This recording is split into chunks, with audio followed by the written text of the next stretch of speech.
right. Thank you. Thank you so much. Thank you, President Rife. Thank you, class of 1966. That was alarming, walking along and seeing 66 and then somebody saying, oh, it's their 50th. I almost had a heart attack. So, time flies. And mostly thank you to the class of 2016.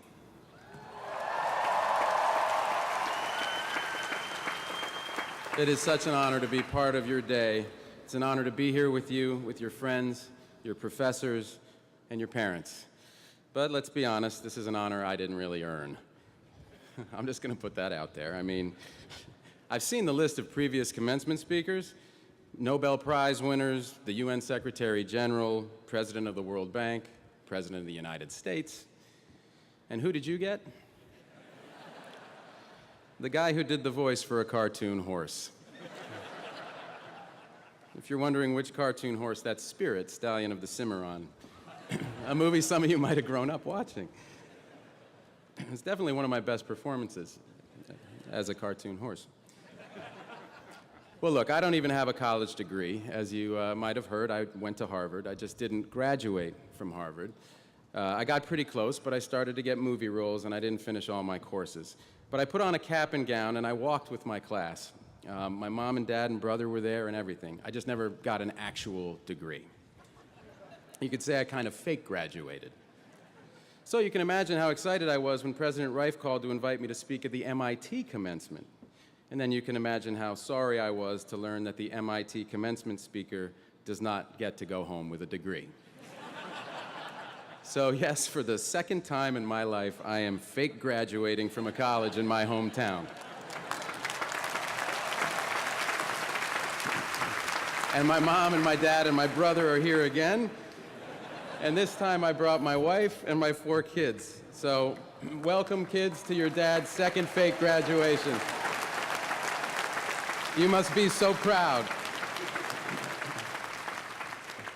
So as I said, my mom is here. She's a professor, so she knows the value of an MIT degree. She also knows that I couldn't have gotten in here. I mean, Harvard, you know, barely. Or a safety school like Yale. Look, I'm not running for any kind of office. I can say pretty much whatever I want up here. No, I couldn't have gotten in here, but I did grow up here. I grew up in the neighborhood, in the shadow of this imposing place. My brother Kyle and I and my friend Ben Affleck, brilliant guy, good guy, never really amounted to much. We all grew up right here in Central Square, children of this sometimes rocky marriage between this city and its great institutions. To us, MIT was kind of like the man, this big, impressive, impersonal force. At least that was our provincial, knee-jerk teenage reaction, anyway. And then Ben and I shot a movie here. And one of the scenes in Good Will Hunting was based on something that actually happened to my brother, Kyle. He was visiting a physicist that we knew at MIT, and he was walking down the infinite corridor. He saw those blackboards that line the halls. And so my brother, who's an artist, picked up some chalk and wrote an incredibly elaborate, totally fake version of an equation. And it was so cool and completely insane that no one erased it for months. This is a true story. Anyway, Kyle came back and he said, you guys, listen to this. They've got blackboards running down the hall because these kids are so smart. They just need to, you know, drop everything and solve problems. And it was then we knew for sure we could never have gotten in. But like I said, we later made a movie here which did not go unnoticed on campus. In fact, I'd like to read you some actual lines, some selected passages from the review of Good Will Hunting in the MIT school paper.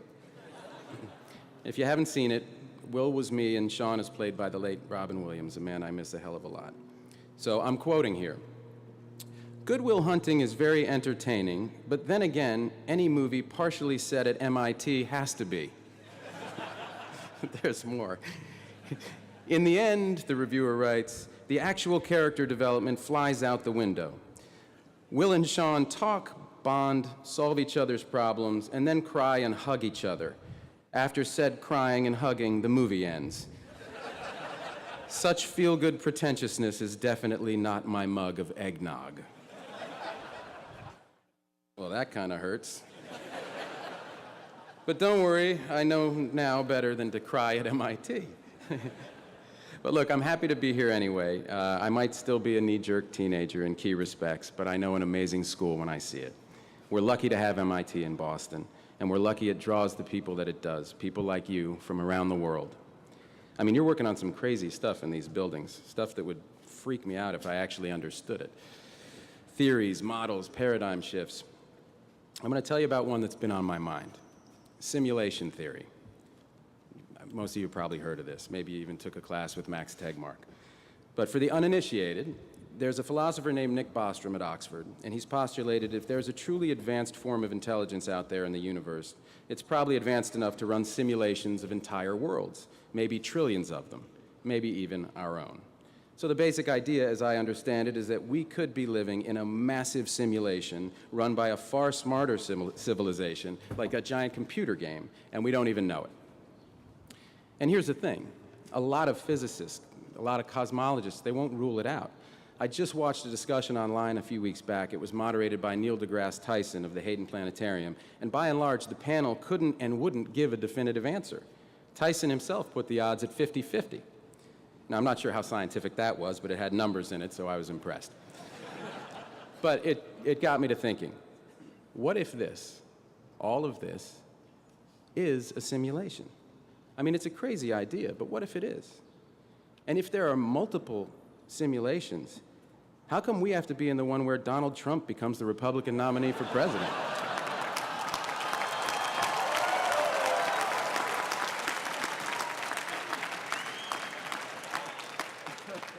Can we, like, transfer to a different one? Well, Professor Tegmark has an excellent take on all of this. My advice, he said recently, is to go out and do really interesting things so the simulators don't shut you down. Now then again, what if it isn't a simulation? Either way, my answer is the same. Either way, what we do matters. What we do affects the outcome. So either way, MIT, you've got to go out and do really interesting things, important things, inventive things, because this world, real or imagined, this world has some problems that we need you to drop everything and solve. So go ahead, take your pick from the world's worst buffet. Economic inequality, that's a problem. How about the refugee crisis? Massive global insecurity, climate change, pandemics, institutional racism, a pull to nativism, fear-driven brains working overtime. Here in America and in places like Austria, where a far-right candidate nearly won the presidential election for the first time since World War II. Or the Brexit, for God's sakes, that insane idea that the best path for Britain is to cut loose from Europe and drift out to sea. I mean, what is Europe even going to look like in 25 years? And add to that an American political system that's failing. We've got congressmen on a 2-year election cycle who are incentivized to think short-term and simply do not engage with long-term problems. And add to that a media that thrives on scandal and people with their pants down, anything to get you to tune in so they can hawk you products that you don't need. And add to that a banking system that steals people's money. It's all right, I'm not running for office. By the way, while I'm on this, let me just say this to the bankers, specifically the ones who brought you the biggest heist in history. It was theft, and you knew it. It was fraud, and you knew it. And you know what else? We know that you knew it. So yeah, you sort of got away with it. You got that house in the Hamptons that other people paid for as their own mortgages went underwater. And you might have their money, but you don't have our respect. And just so you know, when we pass you on the street and look you in the eye, that's what we're thinking.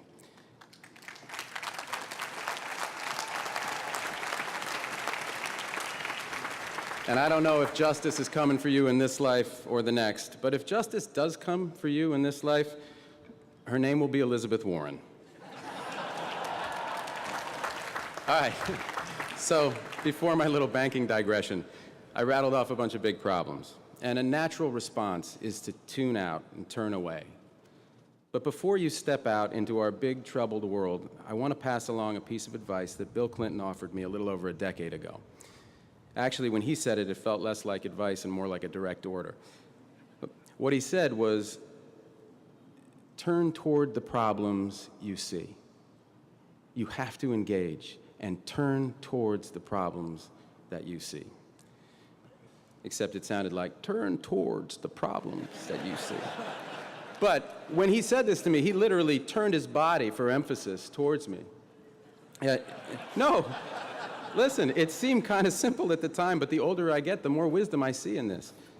That is what I want to urge you to do today, to turn towards the problems that you see and engage with them.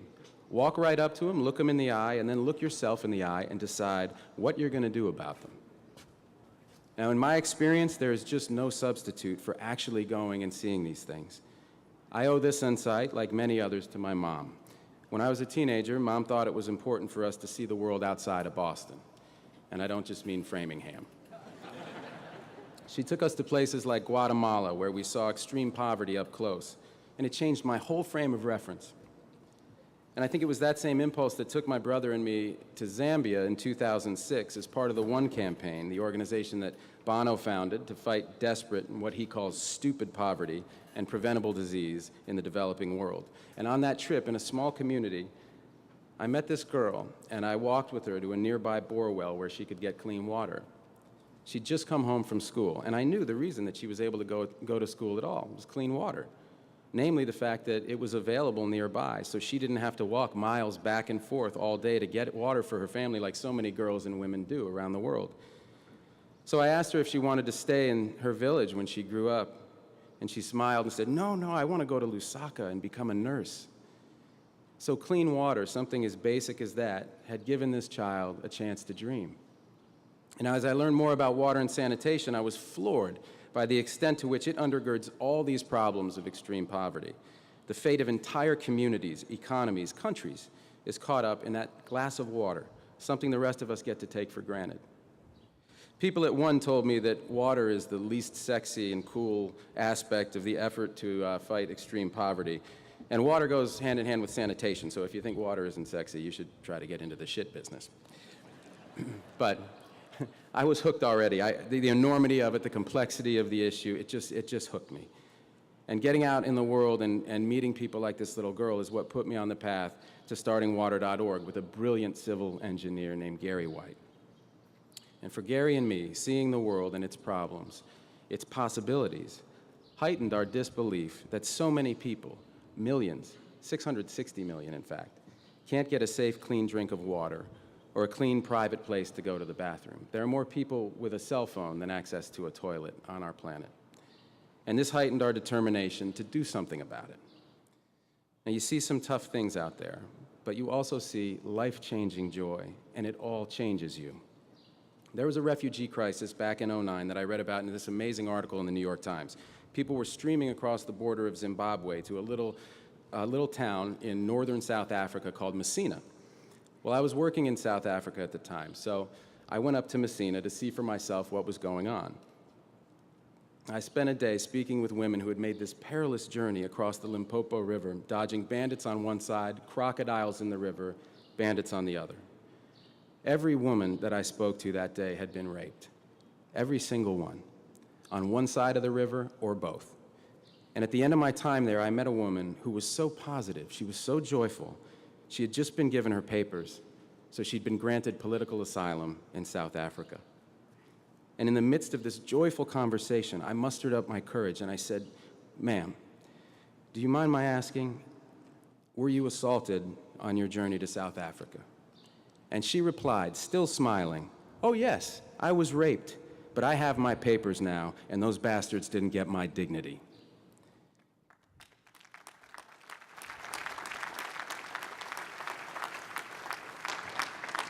Human beings will take your breath away.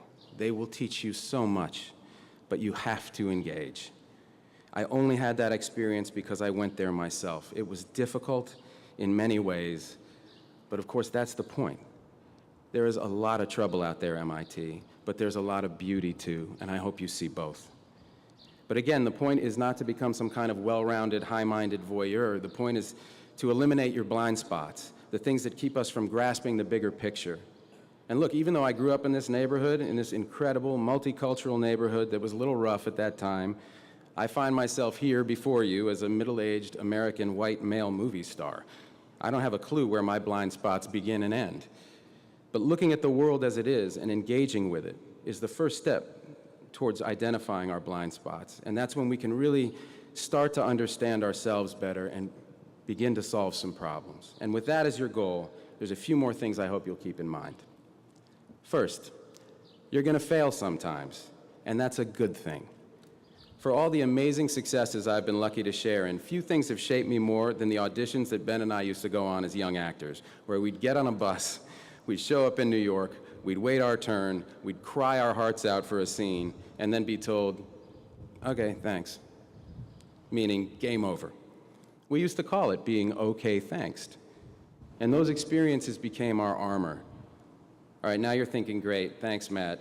Failure is good, thanks a ton. Tell me something I didn't hear at my high school graduation. To which I say, okay, I will. You know the real danger for MIT graduates?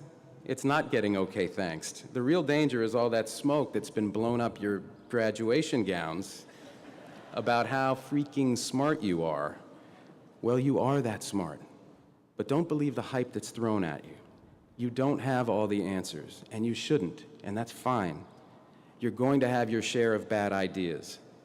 For me, one was playing a character named Edgar Pudwacker. I wish I could tell you I'm making that up. But as the great philosopher Benjamin Affleck once said, judge me by how good my good ideas are, not how bad my bad ideas are. You've got to suit up in your armor. You've got to get ready to sound like a total fool. Not having an answer isn't embarrassing. It's an opportunity. Don't be afraid to ask questions. I know so much less the second time I'm fake graduating than the first time. The second thing I want to leave you with is you got to keep listening. The world wants to hear your ideas, good and bad, but today is not the day you switch from receive to transmit. Once you do that, your education is over, and your education should never be over. Even outside of your work, there are always ways to keep challenging yourself. Listen to online lectures. I just retook a philosophy course that I took at Harvard when I was 19. You go to MIT OpenCourseWare, go to waitbutwhy.com, go to TED.com. I'm told there's even a Trump University. I have no earthly idea what they teach there. But whatever you do, just keep listening, even to people you don't agree with at all. I love what President Obama said at Howard University's commencement last month. He said, democracy requires compromise even when you are 100% right. I heard that and thought, here is a man who has been happily married for a long time. Not that the First Lady has ever been wrong about anything. Just like my wife, never wrong. Not even when she decided last month that in a family with 4 kids, what was missing in our lives was a 3rd rescue dog. That was an outstanding decision, honey, and I love you.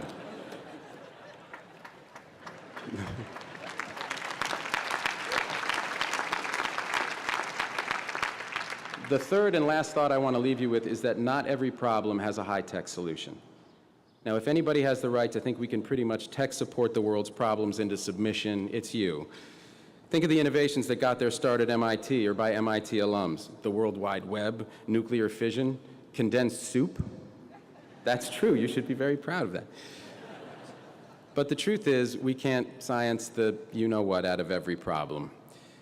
There is not always an app for that. I mean, take water again as an example. People are always looking at some scientific quick fix for the problem of dirty and disease-ridden water, a pill you put in a glass, a filter, etc. But there's no magic bullet. The problem's just too complex. Yes, there is definitely, absolutely a role for science. There's incredible advances being made in clean water technology. Companies and universities are getting in on the game, and I'm glad to know that professors like Susan Murcott at D-Lab are focusing on water and sanitation. But as I'm sure she'd agree, science alone can't solve this problem. We need to be just as innovative in public policy, just as innovative in our financial models. And that's the idea behind an approach we have at water.org called Water Credit. It's based on Gary's insight that poor people were already paying for their water, and they, no less than the rest of us, want to participate in their own solutions. So Water Credit helps connect the poor with microfinance organizations, which enables them to build water connections and toilets in their homes and communities. And this approach is really working, helping 4 million people so far, and it's only the start. Our loans are paying back at 99% and above, which is a hell of a better deal than those bankers I was talking about earlier gave anybody. And I agree, it is still not sexy, but it is without a doubt the coolest thing I have ever been a part of. So, thanks. So let me ask you this in closing. What are you going to be a part of? What is the problem that you will try to solve? Whatever your answer, it is not going to be easy. Sometimes your work will hit a dead end. Sometimes your work will be measured in half steps. Sometimes your work will make you wear a white sequined military uniform and make love to Michael Douglas. All right, maybe that's just my work. But for all of you here, your work starts today. And seriously, how lucky are you? I mean, what are the odds that you're the ones who are here today? In the Earth's 4.5 billion year run, with 100 billion people who have lived and died, and the 7 billion of us here now, here you are. Yes, here you are. Alive at a time of potential extinction-level events, a time when fewer and fewer people can cause more and more damage, a time when science and technology may not hold all the answers, but are indispensable to any solution. What are the odds that you get to be you right now, the MIT class of 2016, with so much on the line? There are potentially trillions of human beings who will someday exist or not, whose fate in large part depends on the choices you make, on your ideas, on your grit and persistence and willingness to engage. If this were a movie I was trying to pitch, I'd be laughed out of every office in Hollywood. Joseph Campbell himself would tell me to throttle down and lower the stakes, but I can't, because this is a fact. This is not fiction. This improbable thing is actually happening. There is more at stake today than in any story ever told. And how lucky you are that you're here and you're you. And how lucky we are that you're here and you're you. So I hope you'll turn toward the problem of your choosing.